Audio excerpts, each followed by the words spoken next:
Rasulullah itu ketika diteladani dalam sifat kepemimpinan Rasulullah, ini yang diambil simbol, Pak. Makanya orang Maulid itu batang pisang yang dibawa.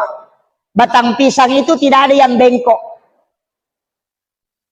Makanya dipakai batang pisang. Yang kedua, pisang itu, Pak, kalau ditebang pasti naik daunnya kalau belum pernah berbuah.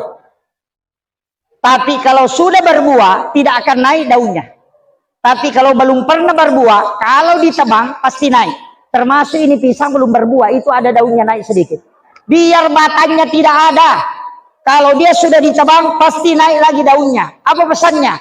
Pisang tidak mau mati kecuali ada hasil yang bisa dia lakukan untuk memberi manfaat. Dalilnya khairun nasi anfa'uhum linnas. Itu tapaulnya di situ, Pak. Makanya batang pisang dipakai. Yang ketiga, pisang kalau berbuah, yang kelihatan pertama itu jantungnya, bukan buahnya.